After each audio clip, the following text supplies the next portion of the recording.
like to welcome our event today. My name is Lauren and I'm the Chief Librarian. The PMI wishes to acknowledge the traditional custodians of the lands on which we work. The PMI is located on the lands of the Wurundjeri Woi-wurrung people of the Kulin Nation. We pay our respects to elders past and present. Sovereignty has never been ceded. It always was and always will be Aboriginal land. I'd like to just point out the facilities quickly. The bathrooms are located through the main door at the back there. You turn right and the bathroom door is on your left. We have an emergency exit through this door here to my right, and you walk down to the end of the corridor and another out the main doors behind you.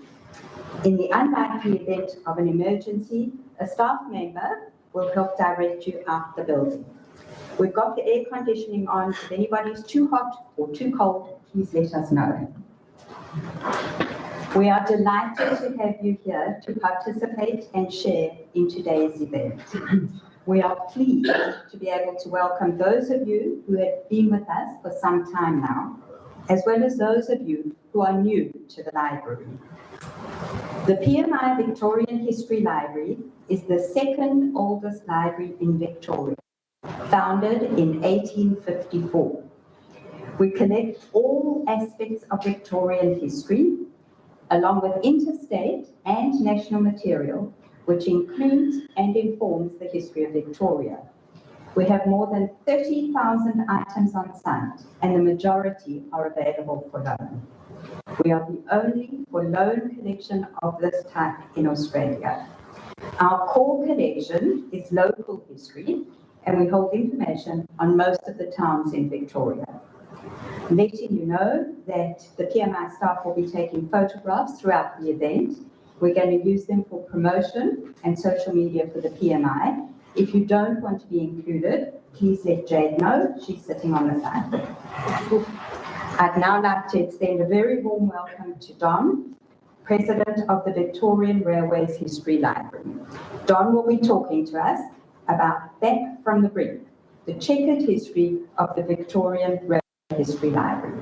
Over to you. Well, thanks very much, Lauren, for those words. So, Lauren has introduced me. My name is Donald Barker, and I'm the President of the Victorian Railway History Library. And today I'm going to discuss the experience of the library, which is the former ARHS Victorian Division Library. I joined the ARHS Library in 2002, so my talk will cover the events between that, the last 23 years effectively. I'll also mention that our dedicated group of volunteers who have been determined to maintain this valuable collection over the years through thick and thin. From a storytelling perspective, this talk is a rags to riches story, I'd say. So we'll talk about two parts. Firstly, discussion of that struggle and the subsequent resurrection of the library. And secondly, I shall discuss the collection itself and how we manage and organise the library. Firstly, a short personal background. After a 28-year career with the then Telecom Australia and briefly the PMG, who remembers the PMG? Yes? We're telling our age here, aren't we? So I left there in the early 1990s via a package. There's a lot of packages around at that time. And I took the opportunity to change careers. So I enrolled in a Master of Arts Librarianship degree at Monash University. And I subsequently graduated 2 years later. So I had very short-term employment in various libraries until I secured a position as a research librarian with the Communication Workers Union, and that lasted for some years until the early 2000s. And I then worked for a Member of Parliament at the end of 2006 when she succumbed to the will of the voters and lost her seat. So that's enough of me. So many organisations and interest groups have a library to support their activities. RSL clubs may have a military collection. The Celtic Club has a collection of Irish history, literature and politics. These small libraries can have a rather tenuous existence. They struggle with a lack of resources, accommodation, disinterest from a parent organisation perhaps, and a lack of bibliographic expertise. And the history of the library, Victorian Railway History Library today illustrates some of those themes. I became involved in the ARHS library in 2000. It was then located in rooms above the Windsor Railway Station. The archives of the Society were also located there on the other platform. So the library was on the up platform, the archives on the down platform. The collection was organised in only a very rudimentary fashion, and there was little interest in the library from ARHS management. However, it was well used by a small number of members. So in 1999, the suburban rail system was privatised by the Kennett government. And some years later, the rooms occupied by the library were leased out to a private individual or private firm. I'm not quite sure what it was. So by 2007, the library had been boxed up. It spent some time at the Dual Railway Station, and then it was transferred to a container at the Newport Railway workshops, where the ARHS had some. Sorry, Dom. Why we can't hear you at the back? Could you speak into the microphone? How's that? Okay. Thank you. So at that stage, the library was at its lowest point. What was to be done?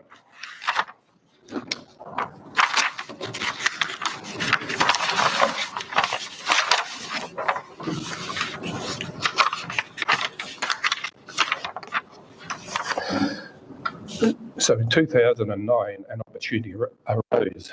At that time, the Prahran Mechanics Institute was located at High Street, Prahran, just down the road.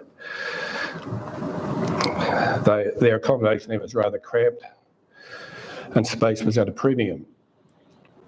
The building was also used by Swinburne University, and had been used by Swinburne University and its predecessor for a number of years. So there's some question as to the ownership of the building. So a rather complicated dispute arose, which the details need not detain us here. But the dispute was resolved when Swinburne University agreed to purchase the building from the Prahran Mechanics Institute. The price paid would allow the Institute to purchase another building, that's the one we're in today, and they would have 5 years to purchase that building, to set it up and to move in. And this agreement also allowed PMI to use additional space on the ground floor of the High Street building. So that was the opportunity for the ARHS library to perhaps find some accommodation, which I mentioned to the then librarian, who was also a rail enthusiast, very good, about our situation.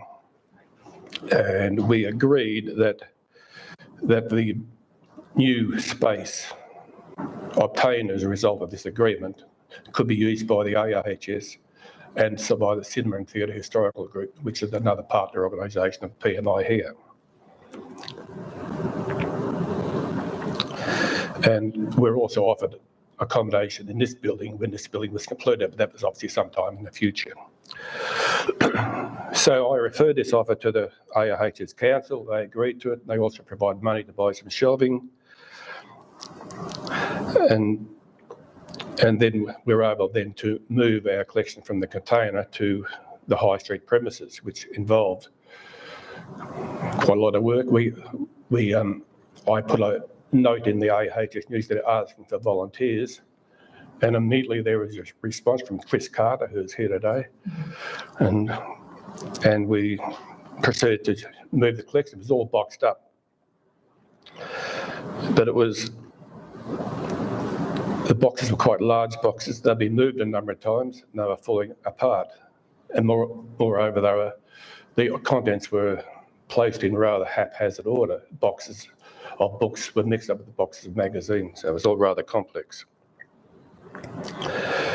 So we had the use of a number of vehicles, so it took a little time to move boxes out of the container over the High Street building.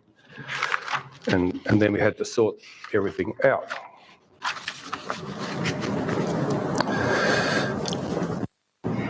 So the process of sorting began, and by that time we had another volunteer come along, Milton Biddle, thank you very much.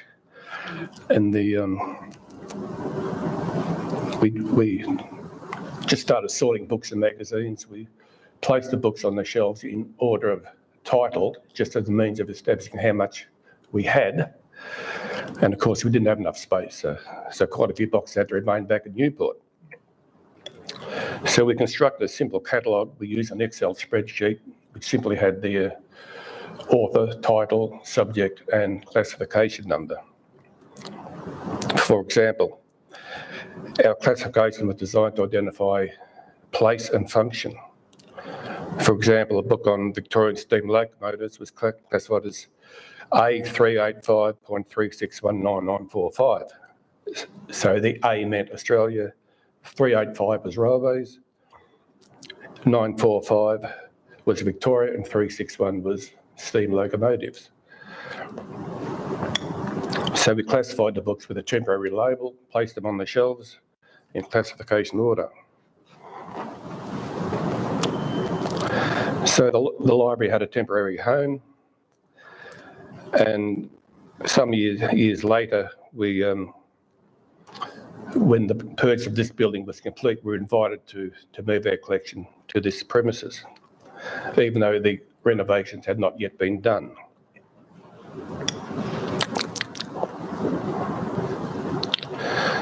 So PMI made available a room down the back, which allowed us to transfer the rest of the boxes from the container at Newport and begin the process of sorting again.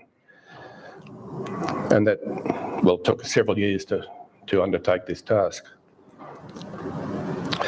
So the next step, you can see what's going on here. That's just a continual process of moving boxes of books around and sorting. So by that time, this building had been purchased, but it was empty.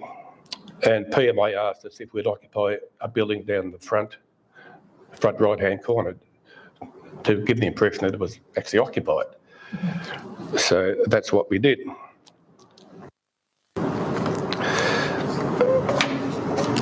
And PMO also gave us some additional shelving, which was surplus to their requirements,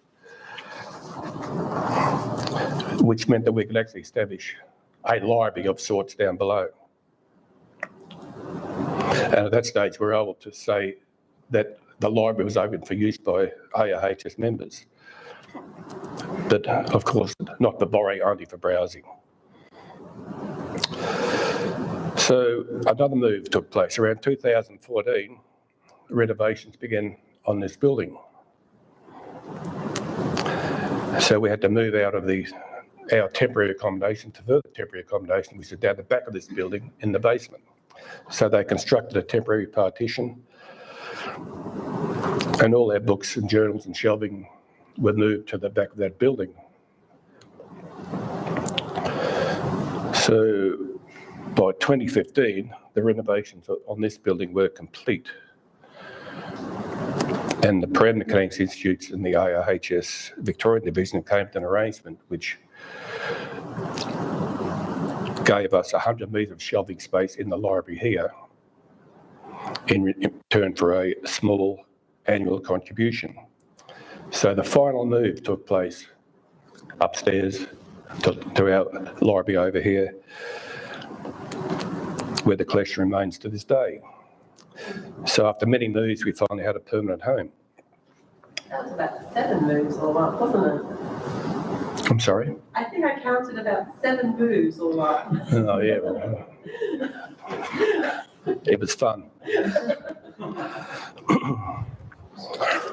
So now the task was to properly organise the collection. And in 2011, the ARHS, along with the other partner organisation, PMI, the Cinema and Theatre Historical Society, and Mechanics Institute of Victoria, received a Community Heritage Grant from the National Library of Australia. And this grant was for a joint collection management system and allowed these 3 organisations to purchase InMagic software as the cataloguing platform for their collections. We copied our simple Excel catalogue onto this platform and proceeded to enhance it to the bibliographic standard required by the Prahran Mechanics Institute. So that made our collection accessible via the public access computers here at the Prahran Mechanics Institute, but not yet available online. We also instituted the book covering program, and in recent years, the book binding program. In years past, the ARHS was able to have their journals bound. From my recollection, there was a chap in Horsham would do this work, but that ceased some time ago. So lots of our journals were not bound. But luckily, a volunteer came along, John Anderson, who offered to undertake the binding of our journals. John had taught himself bookbinding and had also constructed the various jigs and frames this work required. And also through the kind generosity of Professor Wallace Kersop, who was also a member of the PMI and also a member of Mechanics Institute of Victoria, he donated a very sophisticated guillotine. So a substantial part of our journal collection is now bound, and this program continues. So a common the library has had its twists and turns, but one final twist awaited. In mid-2020, the Australian Railway Historical Society was liquidated. The reasons for this need not detain us, but they relate to historical financial claims on the ARHS. The consequence was we lost our source of financial support, as well as the storage facility we enjoyed at Newport. A new group was formed, the Newport Railway Museum Incorporated, which assumed the surplus assets of this ARHS, including the library. The Newport Railway Museum had no interest in the library, so a new incorporated body was formed, the Victorian Railway History Library. The library assets of the former ARHS were then gifted to the new society by the Newport Railway Museum. One last move remained. We removed our remaining shelving and library items from Newport back to the Prahran Mechanics Institute, so the surplus books, surplus shelving that we had. So that concludes the checkered history of the Victorian Railway History Library. And I should like to turn now to the library itself and give some idea of its value as a resource for railway history. We have a collection of a little over 3,000 books, as well as an extensive collection of journals, both from Australia and overseas. We have 1,100 books on Australian railways, a similar number on British railways, 250 books on North American railways, and a smattering of general railway books. We also have a number of academic theses on Victorian railways. I should say a little bit about the British railway collection. It's fair to say that not many topics of British railway history have been ignored. In fact, it's been noted by that if you're looking for a history of brass screws on third-class coaches in the Cirencester and Swindon Railway, there's bound to be a book written on it. So, we make an effort to hold a comprehensive collection of journals from the various state branches of the ARHS. These include Newsrail from the Victorian Division, now published by the Newport Railway Museum, Digest and Australian Railway History from the New South Wales branch, Catchpoint from South Australia, Sunshine Express from Queensland, Tasmanian Rail News, New Zealand Rail Observer. We also subscribe to Light Railways, Narrow Gauge, Australian Model Railway and the Puffing Billy Journal, plus some other minor journals from various preservation societies. We also have a complete collections of discontinued journals, Railway Transportation, Network, Transit Australia and Rail News Victoria. We make no effort to collect overseas journals, although we have a comprehensive collection of the US magazine Trains and the Railway magazine from the United Kingdom. But both these collections are incomplete in later years, but they are quite complete in early years, going back to the 19th century. We have a large collection of surplus books which we sell at various model railway exhibitions, and that provides our only source of income at the moment.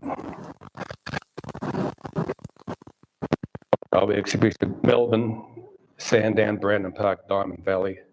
We also receive donations of books from deceased estates and other sources. Sometimes these items will enhance our collection, sometimes most don't, because rail fans tend to collect the same books because they're rail fans. So our collection policy is to collect anything published on Victorian Railways. We may purchase books published on railways in the other states, depending on relevance. For example, the recently published A Tale of Two Systems compared the Melbourne and Sydney suburban rail systems. We do not collect anything published on railways in other countries, but we do maintain a policy of maintaining a comprehensive collection of Australian journals, the titles I mentioned earlier. We have a team of 7 volunteers, and we meet every Wednesday morning here at the Institute. Each team member has their own specialty. I look after collections and cataloguing. Milton is responsible for the journal collection. Ian does the data collection. Chris is the sales officer. John works from home on the journal binding program, and the 2 Peters do book covering and general library duties. Our library is not available online, but that's a project we're working on.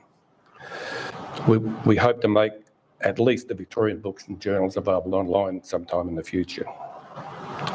So borrowing from the library is available to members of the Prahran Mechanics Institute. And it's also available to the general public. Anyone who comes here to PMI can browse the collection, which happens. Those wishing to borrow items must attend Wednesdays, and a record of the loan is made on paper. So at the conclusion of my talk, you're invited to browse the collection, but I shall give a broad description of the items as they are organised on the shelves. They're organised in Dewey Decimal Classification order. Firstly, historical works on railways, followed by passenger trains, accidents, locomotives, narrow gauge and industrial railways, description of various lines, mass transit railways, including trams, technical aspects of railways, including engineering works. Each book is labelled with a prefix to indicate geographic origin: A for Australia, B for the UK, N for North America, E for Europe, and W for the rest of the world. So that concludes my presentation on the library, but I should like to talk about one of my favourite books in the collection. And it's this one here. It's called The Last Journey of William Huskinson. So the subject of this book is the opening of the Liverpool to Manchester Railway on the 15th of September 1830. And it's also about the demise of William Huskinson in particular. Now, William Huskinson was one of the 2 members of Parliament for Liverpool. Although a Conservative, he was in favour of policies that favoured the liberalisation of trade. You remember this time there was a bit of a bluey going on regarding trade, working protection for workers, that sort of thing. Now, Mr Huskinson had a fractious relationship with the then Prime Minister, the Duke of Wellington. Huskinson also had a history of accidents and illness. Getting out of bed as a child, he broke his arm. His horse fell on him just before his marriage. Attempting to leap over a moat, he fell and strained his ankle, causing a permanent limp. Later, he fell from his horse, breaking his arm. A feat he repeated some time later from his carriage. He suffered from chest complaints as a child, and also inflammation of the trachea, which gave him a raspy voice. He had previously been diagnosed with Strangry, a tender inflammation of the bladder, and had been advised to cancel all forthcoming appointments. Huskinson chose to ignore this advice, considering that the opening of the railway is far too important for him not to attend. And on the day of the opening, Huskinson rode in a special train constructed for the Duke of Wellington and other dignitaries and guests. When the Duke of Wellington's special train stopped, a number of dignitaries, including Huskinson, alighted. Huskinson then approached the Duke to take the opportunity to repair their relationship over the previously mentioned disputes on policy issues. At this time, another train approached on the other line. the rocket. And the disembarked passengers either climbed back in their seats or got out of the way of the oncoming train. Huskinson was known to be clumsy, given his history. Yeah. And on realising his danger, he panicked and made 2 attempts to cross the other line, but changed his mind and returned to the Duke's carriage. However, the carriage door had not been latched, and so it slowly swung open, leaving him hanging directly in the path of the rocket, the oncoming train, which hit the door, throwing Huskinson on the tracks in front of the train. His leg was horrifically mangled, and he failed to recover from his injuries. So, one may suggest the demise of Huskinson was inevitable, given his previous medical history. But it was also a powerful symbol that nothing could have struck this force with the steam engine, which was going to change the world. Anyway, Huskinson had his place in history. The first rail fatality on the first railway. Thank you very much. That concludes my talk. So I'm open for questions.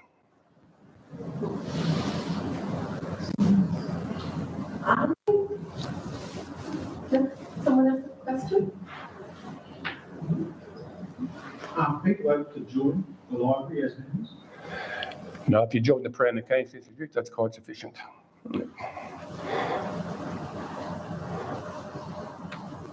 Another question? The publication of new books, and do you get people often offering to give you a new book and say, well, this is new and I'm putting it out? Yeah. I was the buyer of an old man shop that recently closed, and I found that there was a lot of stuff published in local history groups throughout the state, but they published very small numbers because they thought only the people living in the town now would be interested, not considering that the people in the town now might have been second, third generation there, and the people that have moved on, moved away would be interested. And a lot of them we only found out by chance that they were around. And when we could get hold of them into a bookshop and put out a list to the members and other people, you could sell 200-300 of them or more. It's like the one at Lansfield on that Fillmore Railway. They did a very small number because they were undercapitalised. Yeah, we do obtain a number of those sort of books, just really by serendipity. Their publications come to our notice. Sometimes authors have offered us their publication, just as a contribution to the library. Yep. And I think there's got to be, it's not with this group, some way that they can get out and find out where they can publicise it to market it, because it's a lack of marketing knowledge, not a lack of the local history knowledge. Oh, That's holding a lot of them back. yeah, that's it. Well, that's an issue for the author and the publisher, obviously.